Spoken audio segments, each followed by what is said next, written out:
राज्यामधील शासकीय कंत्राटदारांनी राज्याच्या विविध विकास कामांमध्ये महत्त्वाचे योगदान दिलं। मात्र शासकीय विभागाकडून कंत्राटदारांना देय असलेली मोठ्या प्रमाणावरची बिलं ही 15 ऑगस्ट 2024 पर्यंत अदा करण्यात आलेली नाहीत। शासकीय विभागांकडील 86,662 कोटी रुपयांची देयकं अद्यापही प्रलंबित आहेत। महाराष्ट्र राज्य शासकीय कंत्राटदार फेडरेशननं या गंभीर प्रश्नाच्या संदर्भात शासनाकडे वेळोवेळी वेगवेगळी निवेदनं, पत्र आणि मागण्यांच्या माध्यमातून पाठपुरावा देखील केला। तसंच प्रलंबित बिलांचा प्रश्न सोडवण्यासाठी संबंधित विभागांचे मंत्री आणि वरिष्ठ अधिकाऱ्यांचं लक्ष देखील वेधून घेतलं।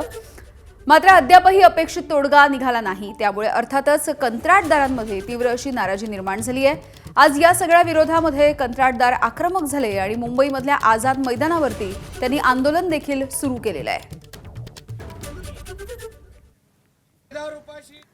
दरम्यान सरकारी कंत्राटदारांच्या याच आंदोलनाच्या प्रकरणी अर्थ राज्यमंत्री आशिष जयस्वाल यांचं नेमकं काय म्हणणं आहे आपण बघूया।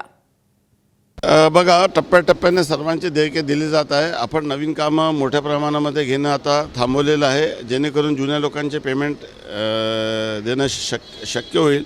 काही प्रमाणामध्ये आपल्याला जे अपेक्षित खर्च होतो त्या खर्चामध्ये वाढ झालेली आहे आणि जेवढे लोकांचे देयके आहेत ते आम्ही टप्प्याटप्प्याने देतो। सोबतच उत्पन्नात वाढ कशी करता येईल त्या दृष्टीने देखील प्रयत्न करत आहोत। परंतु काही शेतकऱ्यांच्या हिताचे निर्णय देखील आम्हाला घेणं आवश्यक होते। कर्जमाफीचा निर्णय देखील आवश्यक होता। त्यामुळे सर्व गोष्टीचा विचार करून सर्व कॉन्ट्रॅक्टरला आंदोलन समाप्त होईल आणि त्यांचे देयके देण्यासंदर्भामध्ये सकारात्मक कारवाई करण्यात येईल।